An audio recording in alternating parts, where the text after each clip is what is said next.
بہت ہی واضح انداز سے اس مبارک حدیث میں رسول اللہ صلی اللہ علیہ وسلم نے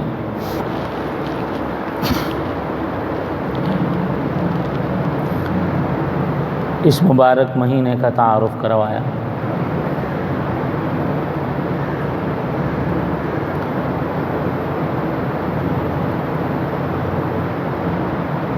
اور اسی میں ایک بات یہ بھی موجود ہے، ہوا شہر الصبر، یہ صبر کا مہینہ ہے۔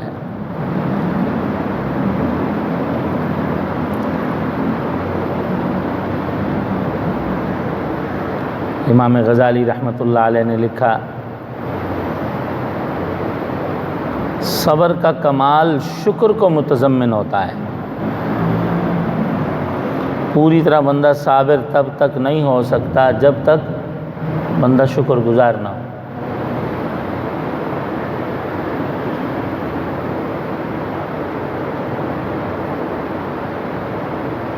تو لکھا ہے کہ وہ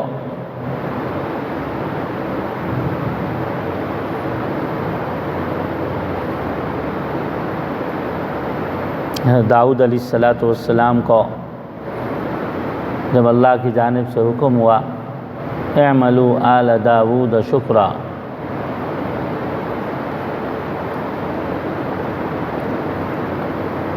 لکھا ہے کہ وہ داؤد علیہ السلام عبادات کر کر کے تھک گئے۔ پوچھا اللہ شکر ادا کر لیا؟ کہا نہیں۔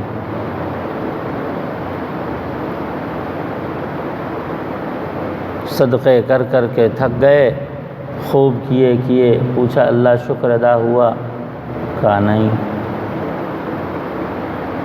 خلاصہ یہ ہے کہ نیکی کی انواع و اقسام کے اعتبار سے انہوں نے بجا آوری فرمائی اور اللہ سے پوچھا اللہ شاکر ہو گیا ہوں؟ کہا نہیں۔ کہا کیسے شکر گزاروں میں داخل ہوں؟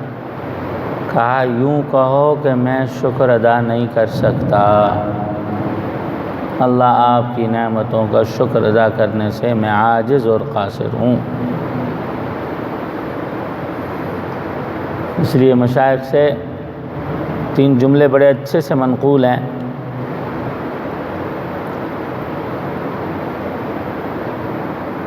جتنی شکر کی توفیق ہو کہہ دو، اعمال کی عبادات کی الحمدللہ علی التوفیق،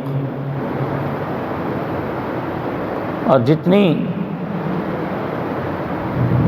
جس قدر کوتاہی ہو کہہ دو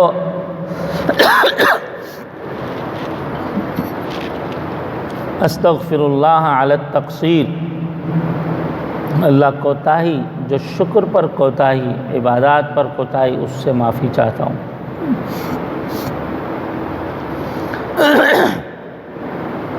اعوذ باللہ من الرد، جتنی توفیق آپ نے دی، کوئی عمل ہو گیا اس کے مردود ہونے سے پناہ چاہتا ہوں، کسی کھاتے میں وہ شمار نہ ہو۔ بڑے ہی بندگی کے جملے ہیں، وقتاً فوقتاً کہتے رہنا چاہیے۔ الحمدللہ علی التوفیق، استغفر اللہ علی التقصیر، اعوذ باللہ من الرد۔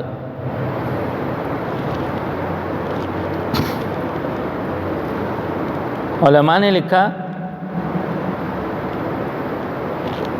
کہ ایمان مجموعہ ہی صبر اور شکر کا ہے۔ ایمان صبر اور شکر کا مجموعہ ہے، نصف الصبر و نصف الشکر۔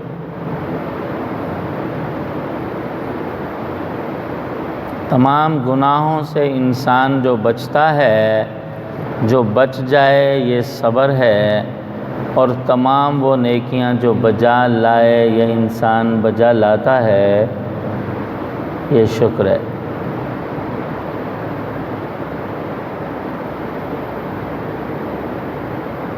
اس لیے یہ صبر اور شکر یہ کٹھے ہی رہتے ہیں۔ چنانچہ ایک حدیث میں ہے الطاعم الشاکر کالصائم الصابر۔ عام احوال کی بات ہے، عام احوال میں کھا کھا کر شکر ادا کرنے والا ایسے ہے جیسے صبر سے روزہ رکھنے والا، اور سچ تو یہ ہے کہ صبر اور شکر کی اس رمضان المبارک میں زبردست مشق ہوتی ہے۔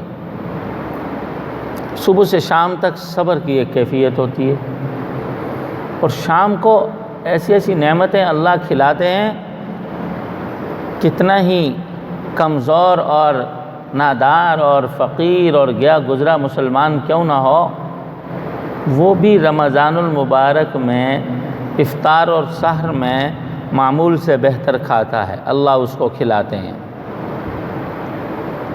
جیسے آگے مبارک حدیث کے جملے بھی ہیں کہ یہ ایسا مہینہ ہے جس میں مومن کا رزق بڑھا دیا جاتا ہے۔ شہر یزاد فیہ رزق المؤمن، بجا طور پر مومن کا رزق بڑھا ہوا ہوتا ہے۔ تو گویا دن بھر رک کر اپنے آپ کو کنٹرول کر کے صبر کی مشق کرو، اور شام کو پھر افطار اور سحر اور رات کی عبادات کو بجا لا کر شکر کرو۔ اور سچ تو یہ ہے کہ روزے کے افطار کے وقت جو ایک کھانے اور پینے کی ایک شاندار طبیعت کو نوعیت محسوس ہوتی ہے، سارا سال میں وہ کھانے پینے کی لذت محسوس نہیں ہوتی۔ بھوک، ایسی بھوک کے بعد کھانا جس بھوک کو اللہ کے لیے برداشت کیا تھا۔ ہم ایام میں بھی بندہ بھوکا پیاسا بعض اوقات لمبا لمبا رہ جاتا ہے، سفر ہو گیا، فلاں ہو گیا،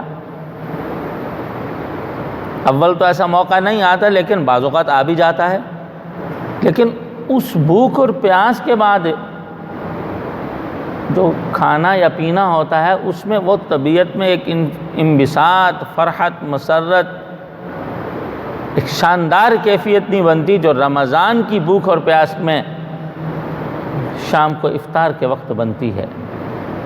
اور اہل ایمان سال بھر اس کی لذت محسوس کرتے رہتے ہیں کہ افطاری کے وقت کا کھانا اور پینا، افطاری کے وقت کا ایک لطف۔